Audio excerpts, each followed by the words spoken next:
Boa tarde, pessoal, seja bem-vindo ao canal. Meu nome é Henrique. Hoje eu vim aqui falar para vocês sobre um tema que há muito tempo, né, já tomou muitos debates já, né, entre aqueles que acham, né, que a fé é contrária à razão e aqueles que concordam, né, que fé e razão não existe divergência, né, pelo contrário. E hoje eu vim falar para vocês assim sobre dar alguns exemplos de como a fé, né, ela é totalmente, ela trabalha em conjunto, né, com a razão, né, com a ciência. Né, com certeza você já deve ter visto alguém, né, lido em alguma revista, por acaso assim, jornais, livros, até livros da escola, né, sobre a Igreja Católica ser inimiga da ciência, né, ser contrária à ciência, ao estudo, etc. Mas aqui nesse vídeo aqui eu quero apresentar para vocês um outro lado dessa história, né? E esse lado que o seu professor de história e os livros que você usou na escola não falaram, né? Que não só a igreja nunca foi inimiga, né, da ciência, como foi graças à igreja, graças à fé cristã católica, que a ciência, como nós conhecemos hoje, né, se tornou de fato uma área de respeito e de poder ter chegado a patamares tão altos como é atualmente, né, a ciência. Né? Aquela história de que a igreja perseguiu cientistas durante a Inquisição nunca existiu. Né? Essa não passa do que os historiadores chamam, né, de lenda negra, né? A lenda negra, ela surgiu no período iluminista, né? Foi criado pelos iluministas não o próprio termo lenda negra, mas a criação de narrativas, né? Narrativas distorcidas, né? Com aspectos de verdade, mas encobertos com uma grande mentira, de que a igreja perseguia cientistas na época da Inquisição ou em outros períodos. Eram propagandas, né? Muito por conta de questões políticas, ideológicas, filosóficas, né?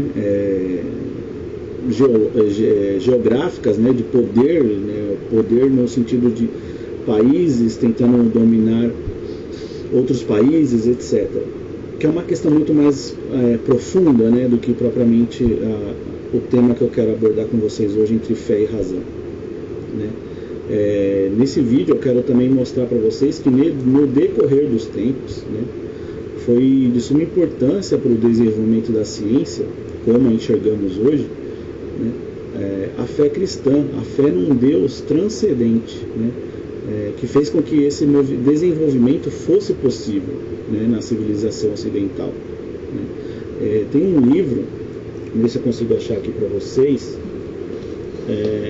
aqui, se chama, né, Como a Igreja Católica Construiu a Civilização Ocidental, né, do Thomas Woods Jr., né, um norte-americano.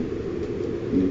E ele vai dizer aqui no livro dele que uma das principais razões da ciência ter conquistado seu lugar, né, na civilização ocidental, precisamente na Europa, foi por conta de da fé cristã num Deus transcendente. Por quê?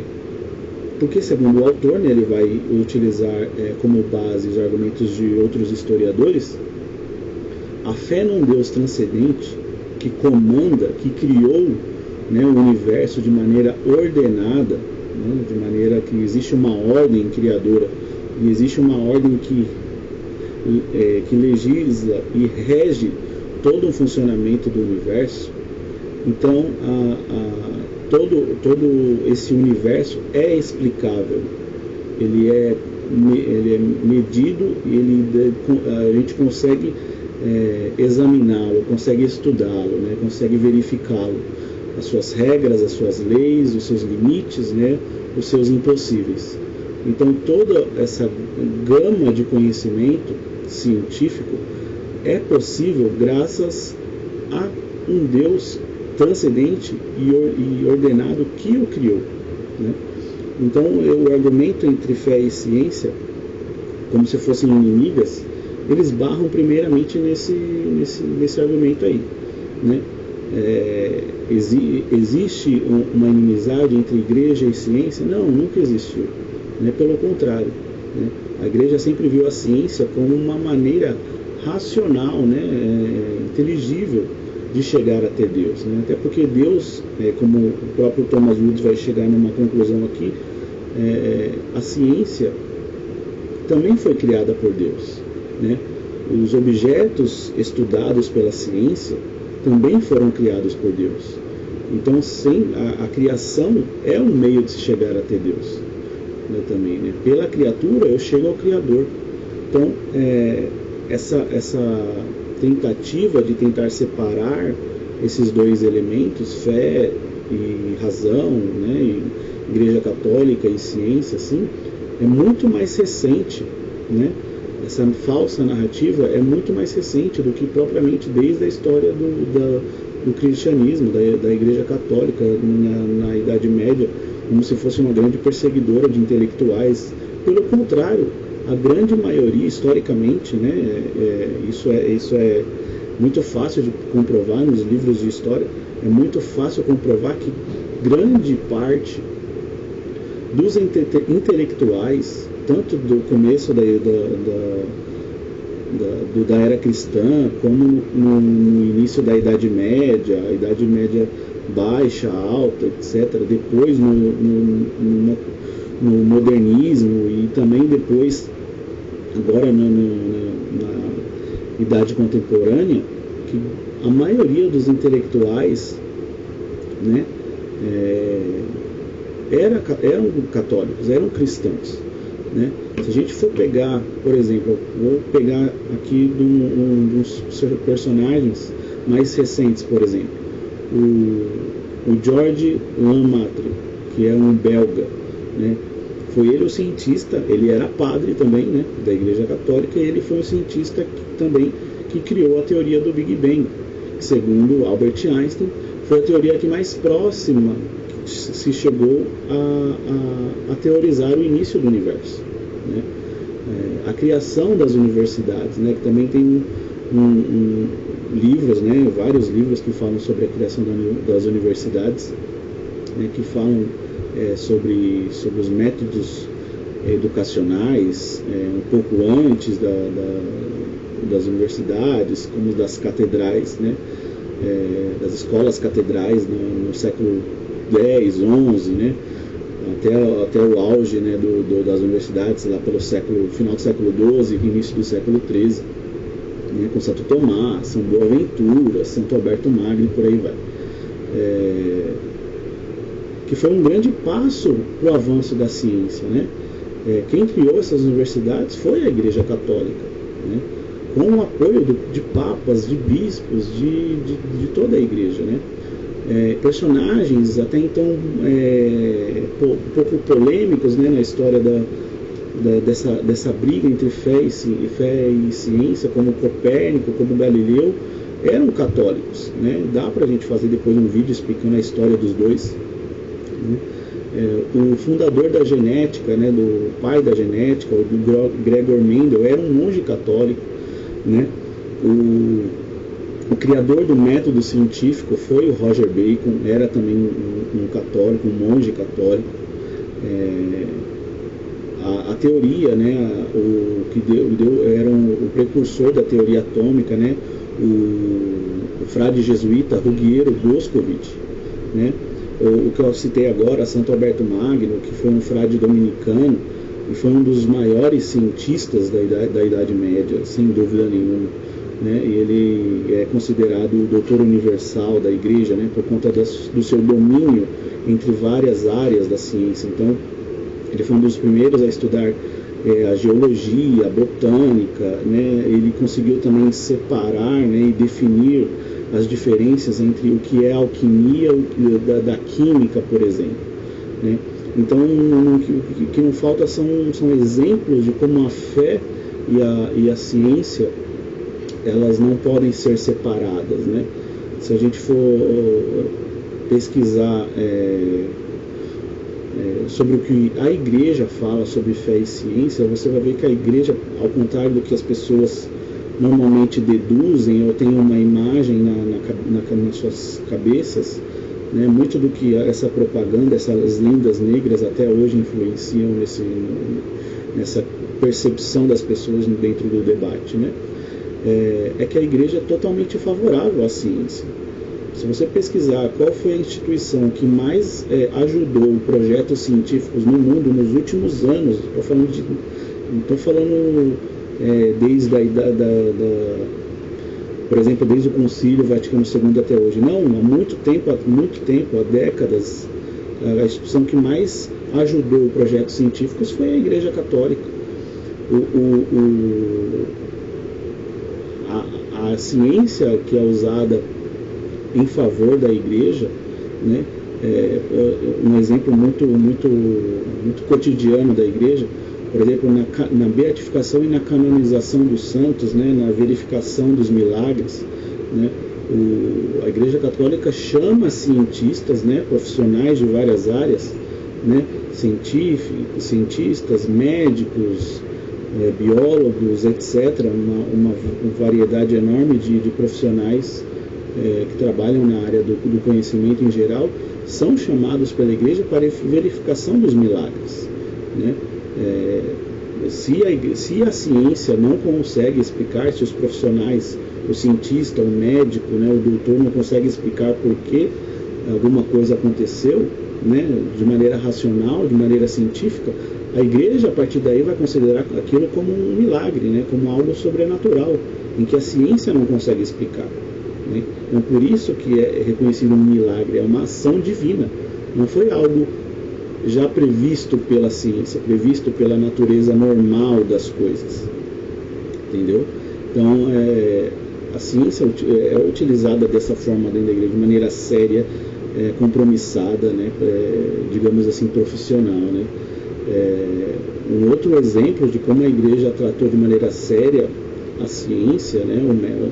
Foi a questão que já foi citado aqui no canal, né, sobre como foi estudado, né, o período da Inquisição por vários historiadores e durante o papado de João Paulo II, né, em que João Paulo II convocou, né, os principais historiadores do mundo e principalmente aqueles que não tinham qualquer vínculo com a igreja, ou seja, ou eram crentes de uma outra denominação cristã, que não seja a Igreja Católica, ou seja, até mesmo assim, historiadores que não tinham fé nenhuma, que eram ateus, e tiveram todo o acesso de documentos, né, sobre o período da Inquisição da Igreja, né, tiveram toda essa papelada, e depois esse estudo de todos esses cientistas, né, suas conclusões sobre o período, foi reunido num volume, num livro, que no Brasil não existe até agora uma tradução, mas que deveria, né, sobre o período, e foi concluído pelos cientistas que muito do que as pessoas pensam que acham que foi verdade da Inquisição eram lendas negras, eram propagandas falsas, narrativas mentirosas, né, exageros de números, né, sobre o número de pessoas mortas, etc. Houve um exagero de números sobre prisões, sobre os casos, né, as definições de sentença, etc. Então, o que é defendido, né, pelo método científico, né, essa busca pela verdade, né? Então,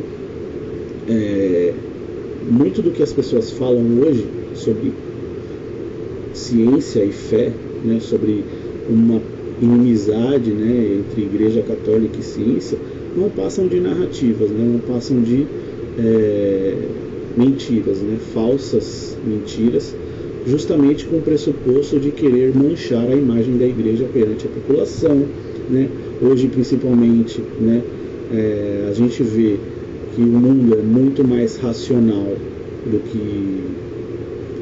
que fé, né? As pessoas elas parecem que elas se apegam muito mais à racionalidade da situação do que ter fé. Então essa racionalização exagerada, né? Esse cientificismo no mundo também é um modo como a fé é um pouco mais deixada de lado, mais jogada para escanteio, né? Então muito do que essas narrativas tentam forçar hoje na percepção das pessoas é muito esse meio que algo contrário à fé, né? Eu preciso ser mais racional do que ter fé, né? Eu preciso mais ter uma razão, né, do que acreditar em algo, né? Eu prefiro acreditar mais no que eu estou vendo do que ter fé, né? Ter uma visão, né, da alma, né? Essa enxergar com os olhos da alma, né? Como os santos dizem, né? Então, um vídeo bem introdutório, assim, né? Para vocês terem uma noção, né? Como a igreja não tem nada a ver, né, com essa história de ser inimiga da razão, ou como se fé e ciência fossem inimigos, né? Fica como dica, né, esse livro aqui do Thomas Woods também, né, como a Igreja Católica construiu a civilização ocidental. É um livro bem curtinho, né, em uma semana no máximo, assim, vocês conseguem ler. Tem, tirando aqui as páginas de bibliografia, tem 212 páginas, né? Tem um agradecimento até no final, né, etc. Mas é um livro muito assim bom, né, para as pessoas que têm interesse no tema, né? A importância, né, do papel da Igreja Católica na construção da civilização, né, ocidental, que o Brasil é fruto, né? O Brasil foi descoberto, foi colonizado pelos portugueses, né? Então carrega nessa herança, né? Carrega esse legado, né, da construção da igreja, né? O Brasil foi criado, né, pelos portugueses e foi catequizado, né, pela Igreja Católica, né? Os franciscanos e outras ordens religiosas vieram, né, com os navegadores para evangelização, para catequização dos índios. Temos um grande personagem que não é brasileiro, né, São José de Anchieta, que era espanhol, mas que foi considerado, né, considerado um dos grandes santos da igreja e que viveu a maior parte da sua vida se dedicando à instrução, à evangelização dos índios e à defesa de sua dignidade, né? Achar que a igreja não defendia os índios é desconhecer totalmente a história, né? Muito do que as pessoas hoje falam também, né, isso é um desconhecimento histórico. Falam sobre que a igreja falava que a igreja não era a favor da escravidão, porque falavam que os índios não tinham alma. Pelo contrário, se você for examinar as bulas, as cartas dos papas da época, né, de bispos, arcebispos da época, sobre o tema, você vai ver que, pelo contrário, né, a igreja não só defendia a dignidade dos índios, que eles tinham alma e que, portanto, eles eram dignos, né, do trato humano, da humanidade, né, como eles também eram contra a sua exploração, né, eram contra a escravidão, né, por parte dos portugueses, né. Então, é preciso ter esse olhar mais criterioso no que diz respeito à historicidade, né, da igreja, não só no seu papel aqui dentro do Brasil, como em geral, no mundo inteiro, né. É preciso ter esse cuidado, né, na hora da investigação, né. Esses tempos de internet, onde tudo é muito rápido, a informação é adquirida de maneira muito rápida, né, e as pessoas esquecem um pouco dos livros, né, é necessário esse cuidado, né, essa advertência, né? Peraí, será que é tão simples assim? Será que a igreja era a favor da escravidão e dizia que os índios não tinham alma, é só isso? Né? Nossa, por que a igreja era contra a ciência? O que a ciência diverge da fé? Né? É preciso que se questione isso e ir atrás de informações mais elaboradas, né? mais precisas. São temas assim, não são temas assim simples. Existem assuntos mais complexos, né, no que se refere a isso. Então é preciso ter esse cuidado, né? Eu quero deixar para vocês, além do livro do Thomas Woods, um outro livro que é muito importante também para o conhecimento entre o que a igreja teve como papel importante na criação do Ocidente, na sua tradição, né? Esse livro aqui do Stephen Jagger, né? A Inveja dos Anjos, né? Foi lançado há pouco tempo pela editora Quirion, né? A Inveja dos Anjos, as escolas catedrais e os ideais sociais na Europa medieval, né? Entre o século X e o século XII, né? 13, aliás. Né? Então, assim, como a igreja, né, via a educação, o papel da educação numa sociedade mais justa, né, mais saudável, mais equilibrada. E como essas escolas catedrais ajudaram na criação das universidades. Então as pessoas, os rapazes, né, eram orientados a entrar nessas escolas catedrais. Eles não só aprendiam questões das letras, né, a questão intelectual, né, aprimorar a inteligência, a sua razão, mas também os costumes, né, a moral, né, logicamente a moral cristã, né, que também era ensinada, era incentivada, né, os bons costumes, a honestidade, né, a prática das virtudes, né, da honestidade, da vigilância, etc. Então, assim, por conta da sociedade do Estado estar muito ligado à religião, existia as duas portas de saída, né, das catedrais. Ou eles iam servir a igreja, né, como padres, bispos, né, ou ao serviço do Estado, né, sendo conselheiro de reis, né, de príncipes, etc. Então, vale muito a pena também esse livro aqui, A Inveja dos Anjos, do Stephen Jagger. Se eu não me engano, ele foi publicado, eu acho que no ano passado, ou se não, no ano retrasado. Deixa eu só confirmar aqui. Não, já faz mais um tempo. Foi em 2019. Foi em 2019 que ele foi publicado. Mas fica como dica aí. É um livro essencial, um livro para ser também muito meditado por nós aí, sobre qual é o papel da educação no mundo de hoje. Tá certo, pessoal? O vídeo ficou um pouquinho mais longo do que eu planejava, mas fica aí como dica para todos vocês.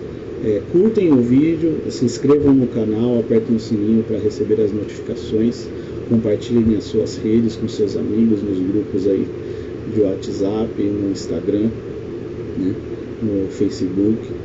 Fiquem com Deus e até a próxima.